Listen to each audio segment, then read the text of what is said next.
Israel out of the Middle East, and the Middle East and any country run by Islamists, the Muslim Brotherhood, are still dumps where people have no human rights. Stop blaming Israel. You know the problem is not Israel. My issue with Aaron is that there's a difference between opinion and fact. Aaron, I say respectfully, I think that you have really permanently undermined your credibility by just such a stream of fabrication that it defies imagination. Okay, let's go to the facts. Let's go to the facts. And get a Palestinian the facts are, no, you won't interrupt me, please, because I didn't interrupt you, please.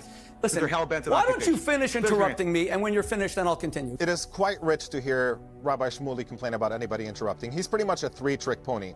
He's either interrupting, or he's lying, or he's smearing people ad hominem. Are you really going to get into ad hominem this early in the debate? You really have to personalize it. Deal with the facts, please. There's the first Stop trick. the ad That's hominem the interruption attacks. trick. Go ahead. He's demonstrating it. Infamous Rabbi Shmuley is back, ladies and gentlemen, on Piers Morgan Uncensored, with less of a highbrow debate and more of a regressive roast session. Think less world affairs and more toddler tantrums at a family dinner. Here he is, desperately clutching at absurd historical tidbits and questionable GDP figures, while trying to justify Israel's plan to cut Gaza's power in less than a week. Instead of grappling with the crushing reality of human suffering, he opts for childish interruptions, overblown analogies, and barrage of ad hominem jabs that would make a playground bully blush. Rabbi Shmuley features himself defending the indefensible with all the subtlety of a cocktail party insult, leaving Aaron and Omar and any discerning adult in the room wondering if he's more interested in scoring cheap points than engaging with the real issues at large. Let's jump into it. $700 billion GDP, $11 million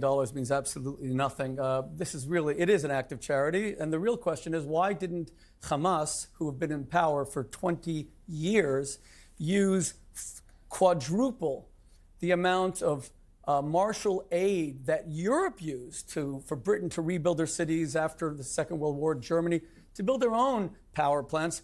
Hamas stole all that money, enriched Yahya Sinwar. Do you know that Yasser Arafat's daughter was just ranked by Forbes to be worth $5 billion? This money was stolen.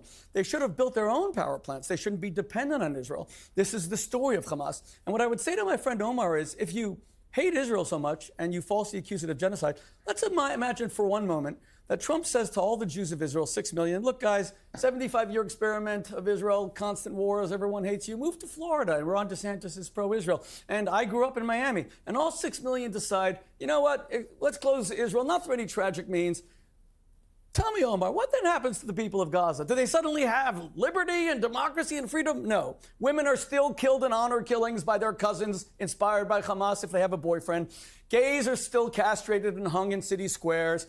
Gazans who want political freedom are granted none. There hasn't been one election since 2000. Take Israel out of the Middle East, and the Middle East and any country run by Islamists, the Muslim Brotherhood, are still dumps where people have no human rights. Stop blaming Israel. You know the problem is not Israel. Here's proof.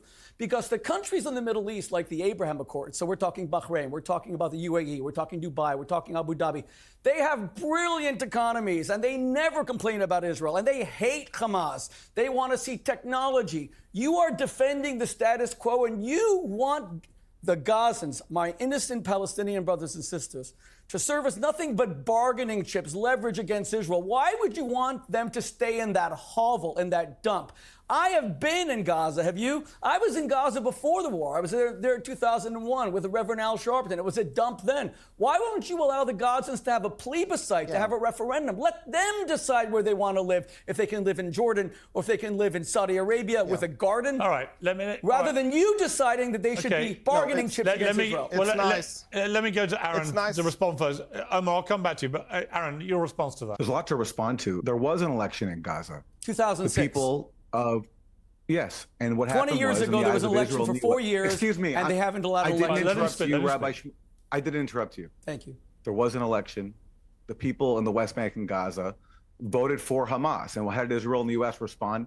Not being generous to Gaza, as Rabbi Shmuley falsely claimed, putting it under an inhumane, crippling siege, depriving it of all the basics people needed to survive. Even certain types of hummus were banned from entering Gaza under Israeli rule. That's the benevolent Israeli occupation that Rabbi Shmuley wants us to believe in. The reason why Hamas turned to armed resistance against Israel on October 7th is because they tried all other means. When Palestinians launched the Great March of Return in 2018, tens of thousands of people marching peacefully, they were gunned down by Israeli snipers. When Hamas leaders accepted the Arab League peace proposal of a two-state solution, accepting just 22% of Palestine, their historic homeland, Israel said they wouldn't even discuss it. So that answers the question of why Hamas has turned to armed resistance, because when they've tried to pursue the diplomatic path, Israel has ignored them. And that's the fundamental problem here. Rabbi Shmuley mentioned countries in the region that don't have electricity, whereas the other whereas other countries thrive. Well, all those countries that Rabbi Shmuley mentioned, Iraq, Syria, Lebanon, they share another thing in common with the Palestinians. They've been relentlessly attacked by U.S.-Israeli aggression for years. The Iraq War, for example. Syria, Israel's stolen the Golan Heights, is currently stealing more territory today. Lebanon, Israel invades in 1982, kills tens of thousands of people, occupied it for many years, recently undertook a new round of massacres. So if Rabbi Shmuley cared about the people of the region and all Israel apologists, what they would simply do is say, for the first time in our history, we're actually going to accept the right of Palestinians to have their own land, not come up with these fantasies of ethnic cleansing, which Israel has tried to do since its founding in 1948, say, we're actually going to recognize the rights of Palestinians to have self-determination, which everybody in this world has. And the reason why they don't accept that is because they're a Jewish supremacist state founded on this idea that Jews are superior, have a biblical right to all this land, and that's why they're pursuing their current path. All right, but Aaron, let me ask you this. Aaron, on this issue of power, for example, electricity, I've explained how the process works. So Israel supplies more than half of Gaza's power. They get $11 million a month from the Palestinian Authority, which is gained from tax revenue from Palestinians. So it's a quid pro quo, if you like. But as we look forward here, my question, and I think it's a perfectly good one from Rabbi Shmuley there, is Hamas were given billions of dollars. Over $6 billion it's reported to have been given. And they could have gone one of many ways, right, with that money. They could have built a more prosperous Gaza if they wanted to. But instead, they spent or squandered that money on effectively building a terror network amongst the civilian population and then unleashing hell on October the 7th against the people of Israel. What they didn't do was make Gaza self-sufficient. As a result of that, what's your view of what's now happened? Well, my answer is they were not allowed to. Israel subjected Gaza under Hamas's control to a criminal blockade, preventing the very reconstruction materials that Gaza would need to build electricity. They bombed Gaza's power plants, took it offline. They've destroyed the water infrastructure well before October 7th. The basics that Gazans need to live have been denied to them. An Israeli minister famously said, we're going to put the people of Gaza on a diet, by which he meant we're going to allow in just enough food so that people can survive without a full-blown starvation crisis, but they're going to be hungry. So if you want to know why Gaza has not built up the infrastructure that it needs to survive, the answer is the Israeli occupation. Even before October 7th, the UN was warning that within a few years, Gaza would not be livable because of the inhumanity of the siege. So there's your answer. You can criticize Hamas. There's plenty to criticize there. My friends who live in Gaza are not fans of Hamas. They would love to have somebody different. But I'm not going to hold occupied people accountable for the crimes of their occupiers. And unless you understand that Gaza has been subjected to a criminal blockade as part of one of the world's longest running and cruelest military occupations in the world, we're not going to be able to resolve this conflict. Right, and Rabbi Shmuley, I mean, the clear reality, surely, is that unless you afford Palestinians the same basic human rights as their Israeli neighbors, you are never going to have peace in that region, ever. Why would you? Why, if one group of people, millions, are deprived the same basic fundamental human rights across a border as their neighbors, why would they not always want to resist that? First of all, they were granted complete human rights. Israel enacted a total and complete military and civilian withdrawal from Gush Katif, Gaza, 2005. My children were some of the last, even though we're Americans, last children to actually plant trees on a Jewish holiday. They were cut down by Hamas later because all of this was used, everything was used in order to attack Israel. My issue with Aaron is that there's a difference between opinion and fact. Aaron, I say respectfully, I think that you have really permanently undermined your credibility by just such a stream of fabrication that it defies imagination. Did you really just say that the Palestinians only got 22% of the mandated Palestine? You know it's the exact opposite. No, I didn't say that. No. Excuse me. You said I shouldn't interrupt you, so you won't interrupt me. Thank you. I didn't say that. I appreciate your respect. Well, he's disputing you said it. Well, hang on. You did say it. Well, what did he say? Hang on. Let's just clarify. I said that the Arab League offered Israel a huge compromise for Palestinians, in which Palestinians would accept just 22% of their historic homeland. Okay, let's go to the facts. Let's go to the facts. And get a please. Palestinian The facts are, no, you won't interrupt me, please, because I didn't interrupt you, please. Listen, why don't you finish interrupting me, and when you're finished, then I'll continue. Go ahead. Finish interrupting me.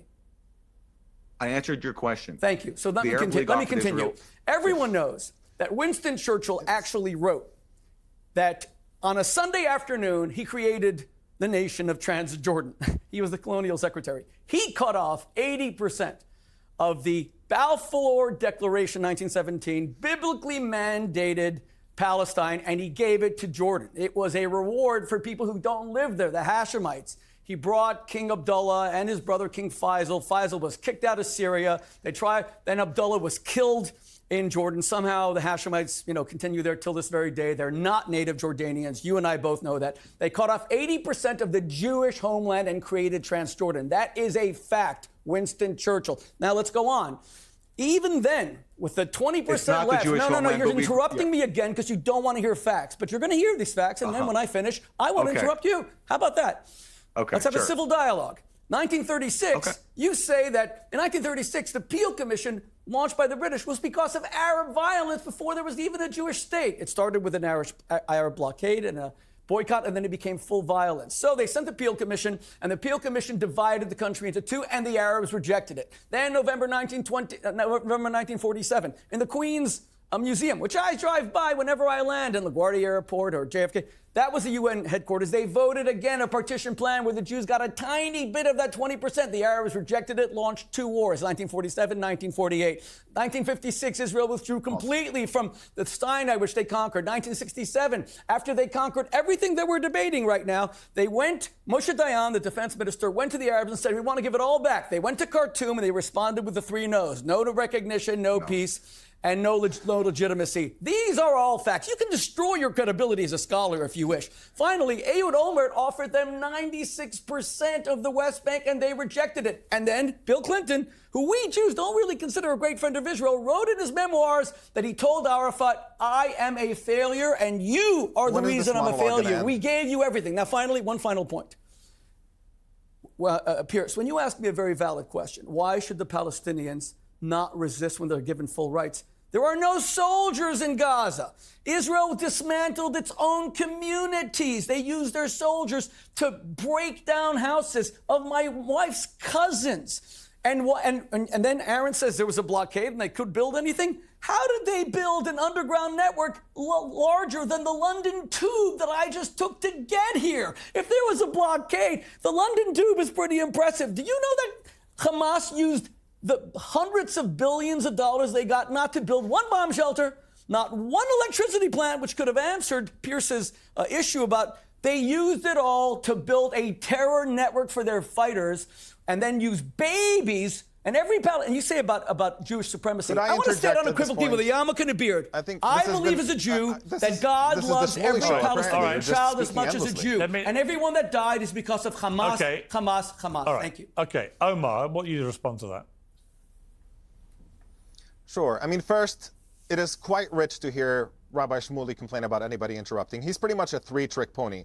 He's either interrupting, or he's lying, or he's smearing people ad hominem. Are you really going to get into ad hominem this early in the debate? You really have to personalize it. Deal with the facts, please. There's the first trick. Stop the ad hominem attacks. Trick. Go ahead. He's demonstrating it. Please don't do the ad hominem, his first trick for you right now. In fact, Piers, frankly, if your audience watching at home were playing a drinking game in which they took a shot every time he either lied or interrupted, half of your audience would be dead before the program is ended. This is just ad hominem. Do you know facts or not? Do you want to debate fact or do you want to insult me? Are you going to keep interrupting? Are you going to keep complaining about interrupting and then do your own interrupting? Are you just going to demonstrate your hypocrisy to everyone on television? Here we go. Hypocrisy, you liar. We know what you think about Jews. Debate the facts. All right, folks, let's wrap this up. Aaron and Omar clearly stole the show with 3 solid facts. First, they made it abundantly clear that Gaza's dire state isn't the result of some off-the-wall financial escapade, but the consequences of decades-long crippling blockade, a far cry from Rabbi Shmuley's baseless money misadventure claims. Secondly, while Piers and Rabbi Shmuley treated the debate like a rowdy playground, filled with the constant interruption, childish insults, and jumbled historical rumblings, Aaron and Omar maintained their cool, sticking to the hard-hitting facts that resonate with anyone looking for substance over spectacle. Thirdly, they drove home the real human cause behind these policies, shifting the focus from absurd numbers and theatrics to the tangible sufferings of millions. Their commitment to clarity and truth not only exposed the flimsy arguments of their opponents, but also set a high bar for real debate. If you're tired of circus acts as meaningful discussions, hit that subscribe button, drop a like, and join the conversation in the comments below. Stay tuned for more of Rabbi Shmuley as we peel back layers of this wild debate.